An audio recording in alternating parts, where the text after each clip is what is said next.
Welcome to a new A Lunch with NIC webinar. I'm Giusy Meloni, President of the PMI Northern Italy chapter. Together with me today are Francesca Librandi and Tony Ciccardi, who have actively supporting this initiative from the beginning.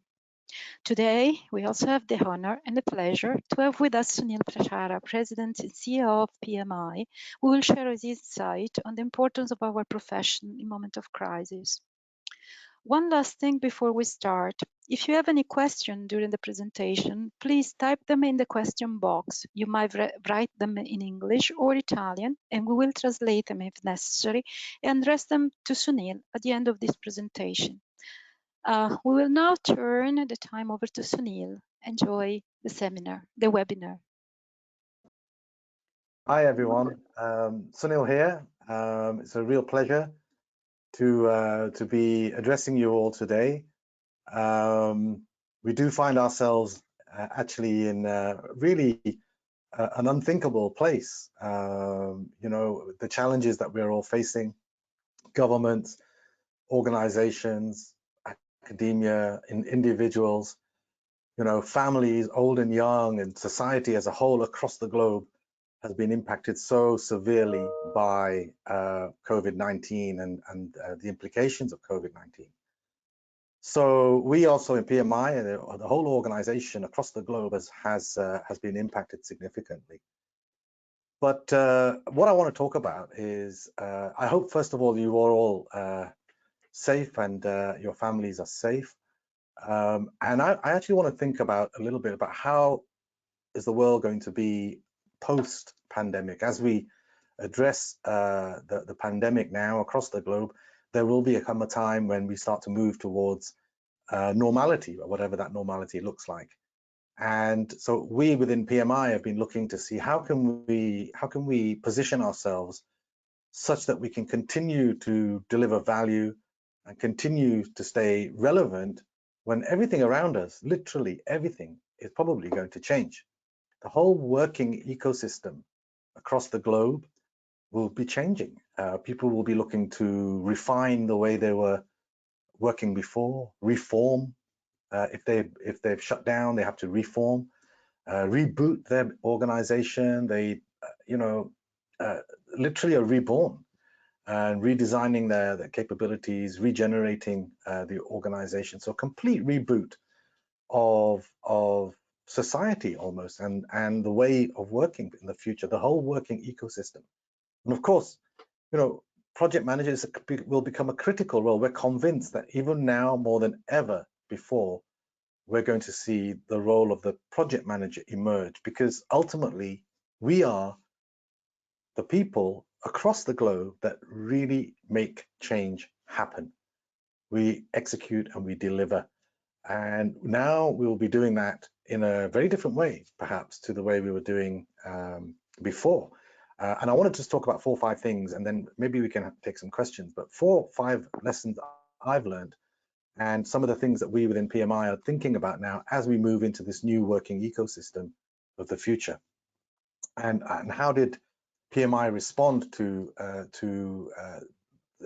COVID-19, and what lessons have we learned, and how can we then bring those lessons into our learnings and thought leadership for the future? So there are 4 key things I would like to share with you. The first one is the ability to be agile but online. How do you stay agile as the whole world has now moved to a virtual working environment? Literally the whole of PMI globally is working from home. And we did that very, very fast, thankfully, such that we found that we don't really right now within the PMI organization as such have any employees that are suffering from the COVID. Perhaps their families maybe, but the actual staff are not. And we're very lucky that that's the case across the globe. But we've also managed to keep our work going. And the way we've been able to do that is through a very agile approach. So our meetings and our transactions have become extremely operational online. So what we see is Discipline Agile, which is one of our acquisitions for 2019, really advocates the ability to be able to work in a very virtual space, unlike some of the other agile methodologies, which recommend that you should be doing face-to-face. But Discipline Agile says you can work in an agile way virtually. And so we've been adopting some of the principles within there. So for transacting, for our operational meetings, and also for our team meetings, huge amount of agility in all of the meetings and interactions that I now have on my virtual day that I have, pretty much sitting here in my home office from morning to night, talking with people, talking with stakeholders, talking with customers, talking with my employees. So agility online, we've seen, has become a very, very important methodology or a framework of operating in this virtual world. The second one, which has really started to show a lot, and you probably heard me talk about it last year as well, and that is the importance of soft skills, and what Professor Tabrizi from Stanford, he calls them the power skills. And they've become super important. In the past, and I talk about the past, it was just 6 months ago. 6 months ago, we were saying, slowly the world will move and start to embrace the power skills, the softer skills. But now we're seeing it happen very, very fast. It's been accelerated. And what are those power skills? I'll talk about 3 of them. Collaborative leadership, the ability to be able to create online, virtually, a connection with the people that you're talking to. You've probably all seen that when you're on conference calls and you have multiple people on the call, when you speak, your photograph comes up, or your camera is the one that everybody is seeing. And so you're much closer actually to all the people that you're talking to than you typically would be if you were presenting in a large hall where you're trying to reach out to the people at the back of the hall.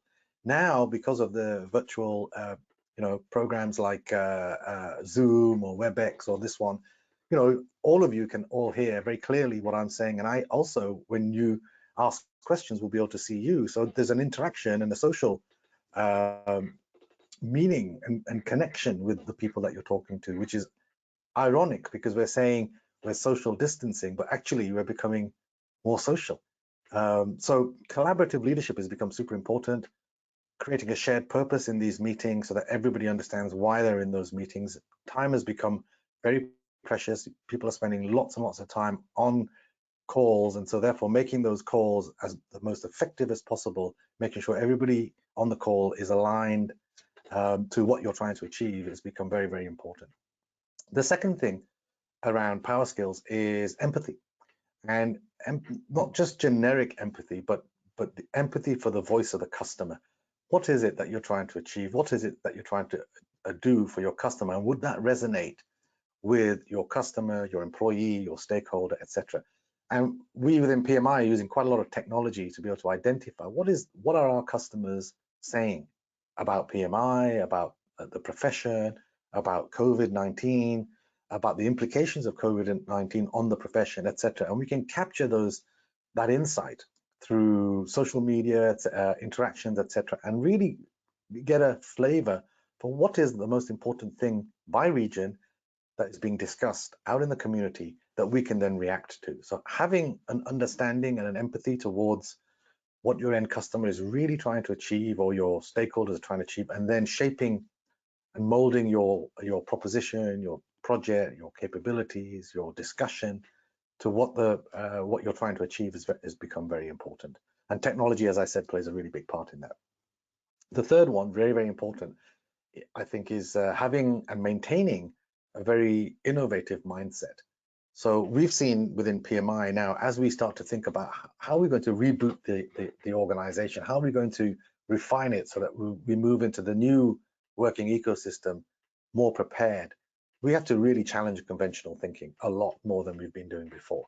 We really have to think, okay, what will be the new ways that will work, and what will land, what will people associate with in the future? And a lot of this is not written already because it's so quick, it's moving so fast. So trying to have an innovative mindset, challenging the status quo and looking for new ways of perhaps engaging, taking the lessons that we've learned now. We at PMI have become very virtual, as you know. A lot of our events have moved to virtual. A lot of our thought leadership is also now virtual. So what can we bring from that experience into the future, and what else do we need to add to it? So creating an innovative mindset to challenge, critical think, what is relevant now? and leave no stone unturned. Why not look at everything? We have the opportunity now to look at everything. Why look and say, well, this is always the way it's been done, when now we have the opportunity to change it and maybe make things better. So power skills. Making teams visible, that's my third sort of lesson learned. We have started to have within PMI lots and lots of meetings just to keep everybody engaged and let everybody know who is working on what in the organization. It's amazing. We call them coffees with Sunil events, where everybody does in the entire organization. All employees across the globe dial in on a WebEx. We do it 3 times a week. It used to be every day, but we now do it 3 times a week. We don't actually even talk about work. We talk about things that are interesting to the employees, lessons they have learned, new things that they're picking up, experiences, skill sets that they have. And we also use the opportunity to share a little bit about, showcase a particular part of the business. What is it doing? What does marketing do for the rest of the organization? What does finance do for the rest of the organization? And what we've discovered is that over the course of 2 short months, everybody has really developed an appreciation for what other people are doing in the organization and how the whole organization comes together. I think making teams visible at this time has become a very useful way of getting people's mind share and understanding of the direction that we're trying to go. And it's definitely something that we at PMI will take forward into the new working ecosystem. The meetings aren't just, you know, fun meetings, etc. Our normal day-to-day meetings have also changed. Gone are the days when we were having meetings just to talk about status on a project, status on a capability, status on a transformation program that we're running. Those type of meetings you can read, you know, in a report what the status is. So our meetings have really changed to become very outcome focused, action orientated, with specific people, without asking, taking accountability. That's the best bit. The fact that people have started to say, okay, no, this is my area, I'll take it. And because they appreciate how all the pieces are interconnected, they know how important their small piece of the entire jigsaw is. And therefore, you know, they're more than happy to take the accountability and the responsibility. They don't need that level of supervision that perhaps was required in the past. And that's fantastic. People are becoming more empowered. So great lesson learned. And again, I hope that's something that we can take forward into the new ecosystem. And finally, it's about, you know, having credibility and confidence. So the great thing about PMI is we are enabling project managers to be able to convert ideas into reality. That's what we do. And our thought leadership, our credentials, our certifications, our conversations like these, and best practices and lessons learned from across the globe all contribute to making the individual more relevant for an organization, especially now, as I say, many organizations are on their knees and they need to stand back up again. We face a terrible potential depression, if not recession, across the globe. Companies will struggle. Gone are the days when you could say, hey, if I'm going to fail, let me fail fast. Now, organizations, they really don't want to fail. They probably haven't got the resources to fail and try again. So they need people who can execute and deliver once they've decided what they want to be. And that's the biggest challenge. Once it's very easy to work out what you want to be in the future and how you want to change. The real skill is the person who can really make it happen. And we should all take confidence, because I actually think that going into post-COVID era, the new working ecosystem, organization will be crying out for people who have the ability to convert ideas and plans and PowerPoints into reality. And that's project managers. We will become change makers, and we should all feel confident that we are considered credible in the world, across the world, in that skill set, because it's going to be required in a lot of spaces. We will be driving change, we'll be providing knowledge, we'll be providing experience, we'll be providing certifications to allow people to select the right candidates to help them in this transformation. So we all know what needs to be done. And the great thing is, we also know how to do it. So I'll stop there. Hopefully you found that insightful. A lot of great things happening, and I'm really happy to take questions. So I think I can do that here myself a little bit, but if someone can help and Okay. Okay. Okay. I can't see the question. For some reason the questions are frozen. Ok. Segna ruolo relatore. Mostra. Non Shall I try again? Non ancora. Okay, Ok. I can see questions, but there are no questions. So if anyone would like to ask any questions, please feel free. Tony, aiuto. Tony, aiuto. Aspetta, Tony. Ok. Connessione audio attiva. Hello? Can you Hi hear there. me?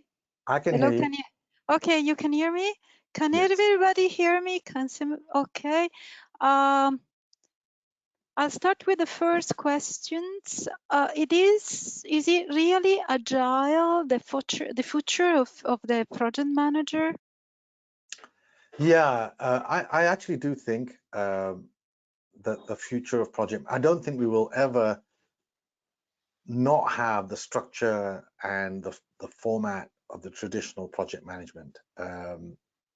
I think that will always be there and will continue and is absolutely essential for certainly for a large number of projects, mostly infrastructure, in fact, all sorts of projects. But I actually think that what we also need to have layer on top of that is the ability to be nimble, the ability to be able to move fast, the ability to be able to, I don't even call it agile, I actually call it gymnastic. Organizations will want to be able to pivot very, very fast. Something that they learned that they couldn't do because of this COVID-19. And many of them were stuck in the way that they were working and had to scramble to find their way into a new way of working. I think that problem will be solved, and the way to solve that may be through an agile approach. I do see more and more agile type of working manifesting itself across the globe in many different functions. One of the things that PMI has been looking at is that the world is becoming projectified. Everything that we talk about now is a project, whether it's combating COVID-19, whether it's building hospitals in 10 days like they did in China, whether it's converting 3D printers to make valves for ventilators, whether it's making valves, converting an automobile manufacturing company into making ventilators. These are specific projects that with an outcome that's required and desired and needs to be done really, really fast. And you have to rethink about the ways to do things. And so I do think that a degree of agile mindset, not methodology, is required in many of those programs. Methodology, yes, for programs where agile is the most appropriate method to require for that particular project, but I think you will find a degree of agility required in the future for all types of projects. Okay. We have another question. What do you think is the best way for PMI, the PMBOK standard, to aid organization in providing and generating innovation through projects? That's a great question. So I think that we have two places where we are today creating innovation. First of all, from the PMBOK, which provides you with a framework and methodology to execute on projects, we're very lucky to be able to see across the globe how projects are manifesting themselves, whether it's in Latin America, whether it's in Europe, whether it's in the Middle East, Africa. And so we can see what works and what doesn't work. We can also see what great methodologies people have used, and we can capture all of that experience. What that allows us to do is really think forward about, okay, well, how is the world going to evolve? And that's where we came up with the concept of the project economy. The world is becoming projectified. And then what will that look like? And before COVID-19, we were moving in a direction that was kind of like saying, hey, eventually everything will become projectified, everything will become, there won't be the formality of organization structures with finance, HR, legal. Perhaps there will be project teams that move from one department to another. That made us think, well, okay, well, what would be relevant in that kind of environment? And so we've been spending a lot of time thinking forward about what will PMI, what we call 4.0 look like. Today we're at 2.0. What will 4.0 look like? And where will the certifications play in that? Where will the membership play in that new 4.0 PMI organization? So we've been putting a lot of effort into that. We see it becoming super relevant, continuing to. We also see the addressable market, the number of people that will need the ability to execute change makers is far bigger than just the traditional project manager. I think every organization, every employee will need some degree of project management skill, the ability to execute. They'll need that. So the market has become a lot bigger, and the project managers of today and the PMOs of today will be called upon by their organizations to help other functional departments become more projectified. And I think that's how we're going to drive innovation, by thinking more along those lines about how can we be more purposeful, more impactful across the entire organization, not just within the PMO and the PMO ecosystem, but a broader ecosystem that could include, you know, sales or finance or legal or all the other departments. There are several other questions. A lot of thank you for your insight, and your gymnastic was very much appreciated. This is one, a very interesting question from my point of view. There is one word that I was expecting to hear and wasn't there: sustainability. Could you comment on that? What? Sorry, I'm sorry, I didn't catch that. Which word? Sustainable project management. Sustainability. Yeah. So sustainability, I think there's, yeah, I would like to comment on that. Thank you. So there are two significant initiatives that we are really pushing. If you recall, back in 2019 when I joined, we had already kicked off the United Nations, social responsibility around the 17 SDGs, and we did a really good job there in dedicating a number of project management hours. When we beat our target 3 times. So going forward into next year, there's 2 specific initiatives which I think will really land more impact around sustainability and around the social responsibilities of PMI as an organization, but also the ecosystem that we represent. The first one is youth. What we know is that the youth of today, I call it 5 to 75. Even if you're 75, you can still be considered youth, but 5 to 75 is the life journey of a human, and they start learning very early on in life. But the influence that we can have is from 5 all the way through to 75 by teaching life skills. And one of the things that we know about youth is that they have strong ethos for social responsibility. And so if we can link social responsibility and sustainability with a youth program, then I think that we can attract a whole load of new innovative youngsters into the institution. And in some parts of the world, we're very good at doing this.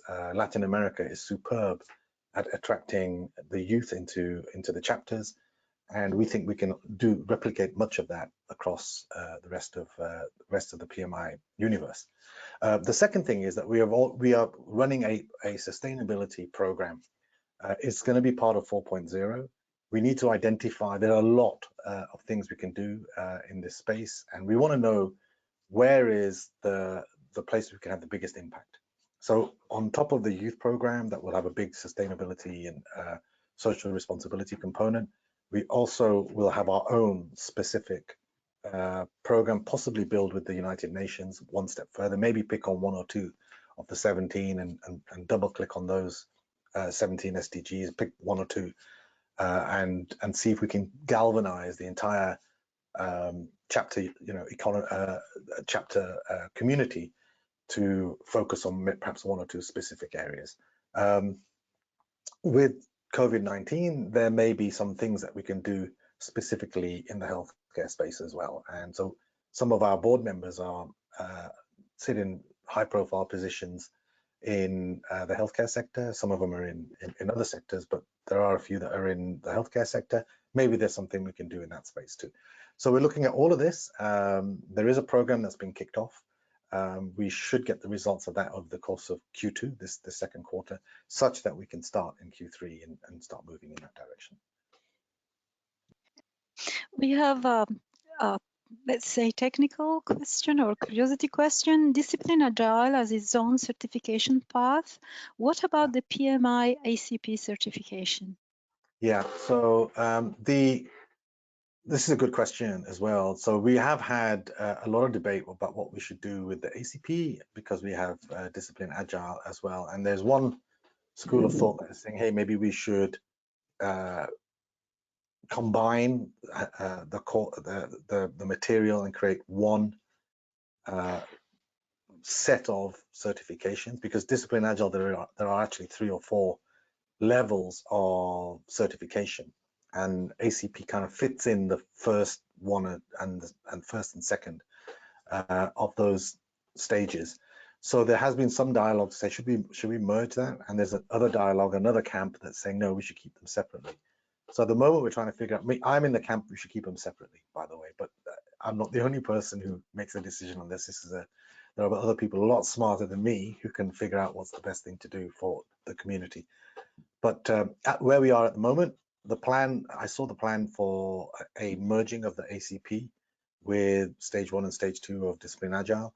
And I didn't feel that we were ready to do that right now. So they've gone back to say, okay, can ACP stand on its own 2 feet? It actually addresses a much broader, general Agile perspective, whereas stage 1, stage 2, and the other stages of Discipline Agile, which you will hear about shortly because they haven't been launched yet, but very shortly this year you will see the launch of those.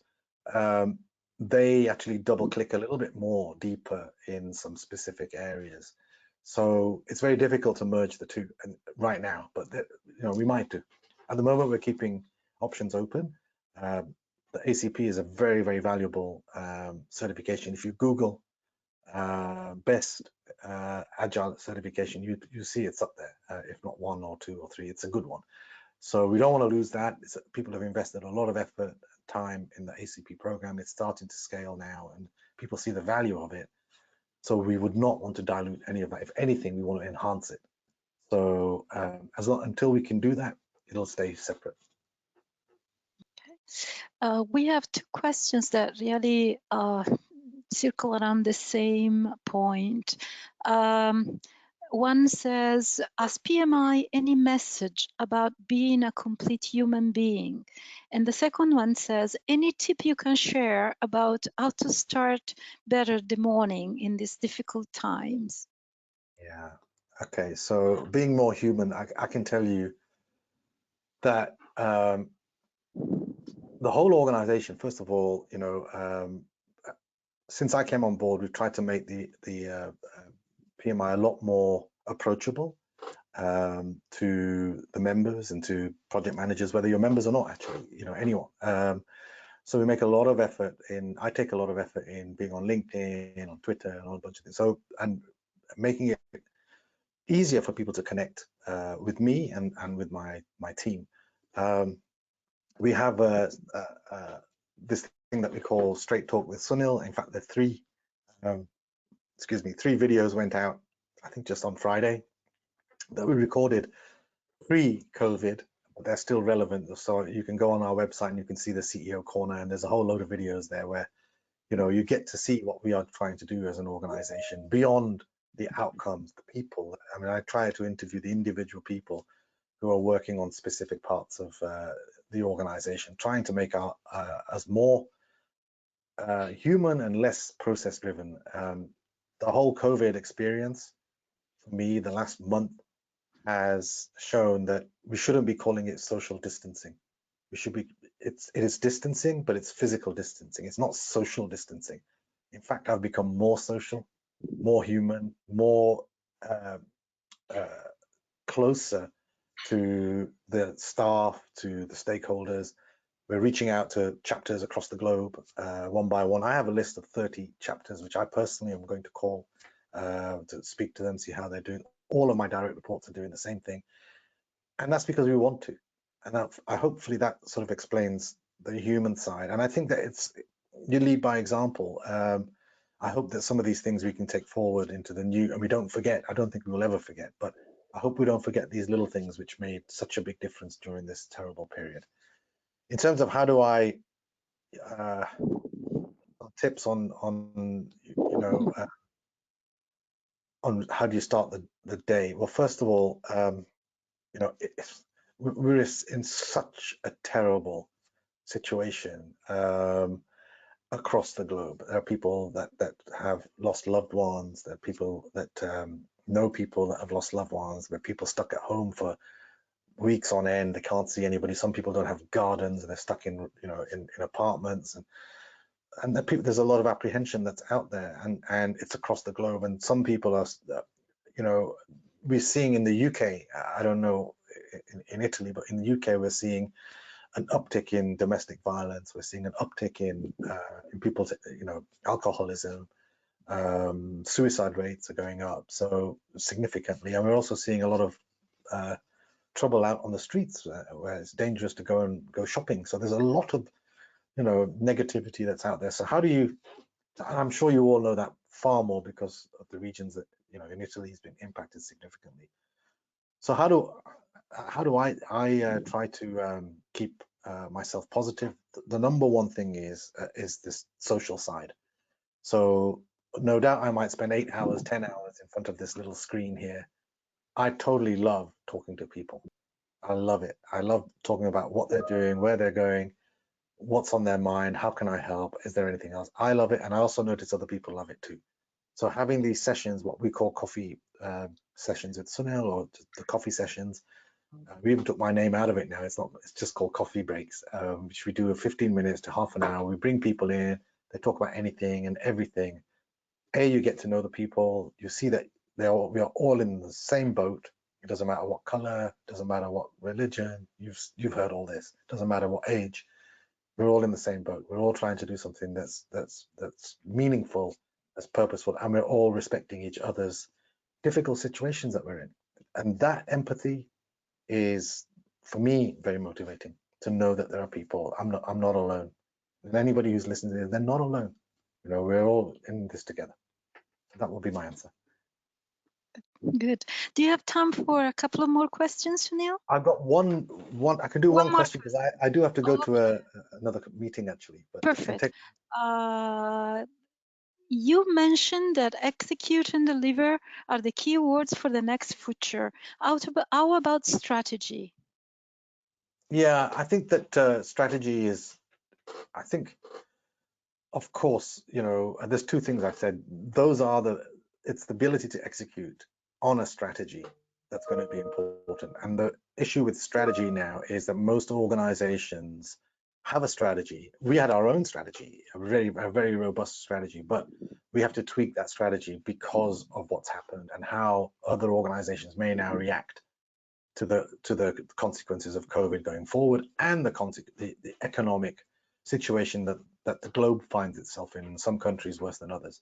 So those enterprises, those organizations will work, will want to work in a very different way. They'll have to go back and look at their strategy, look at their journey that they had mapped out, or their intent that they wanted to achieve, and revisit it and reform it, redesign it, perhaps even reboot it. That is a rethink of the strategy. And then one thing is thinking about doing that.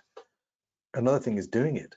Have organizations got the people that can meet those aspirations, meet those plans, meet those PowerPoints? Can they actually, the idea, who are the ones who are going to make that happen? That's project managers. Within PMI, we have, through Brightline, a program which we've been investing heavily in, all around how do you convert strategy into reality? How do you convert those plans into reality? How do you create the line, the linkage between execution and forward-leaning thinking? So we put a lot of thought behind that. And actually this year we will be launching a microcert around Brightline. Our plan is to do that. So there will be, for those who are looking to now move up into the strategy session, part of their career, we want to have something for them too. So that's where we're focusing in Brightline, to see if there's something we can build from there. The knowledge, we have amazing relationships across the globe with strategists, with Stanford, Harvard, many organizations across the globe that can contribute to that thinking. So yeah, I think strategy is important, very important, and it needs to be rethought for many organizations going forward. But the ultimate challenge will be, once you have aligned on a strategy in the boardroom, somebody has to then execute and make it real, and that's where project management comes in. Okay. Well, thank you, Sunil, for your time and for your insight. I want to mention that almost everybody who asked questions, and in all the comments, there was a true appreciator for you being with us at this time. Thank you. And so thank you again. We'll let you go. Yeah, I really appreciate you asking me to come on board and talk to you all. Keep strong, keep your faith. You know, we're one team. I always say this: we're one team, one song, one dance, and we will dance again. Thank you again. Thank you. Thank you, Sunil. Just for us, this is the first of the third series of Lunch with NIC. They will be continuing, and they will be continuing. Here we have the next webinars. As usual, you will have the PDUs in 10 or 15 days if you have inserted your ID, PMI ID. There will be no slides for this webinar, but the recording will be available on our website. And as usual, you can write to events@pmi.nic.org if you have any questions. Stay with us for the next lunches, and thank you again for participating.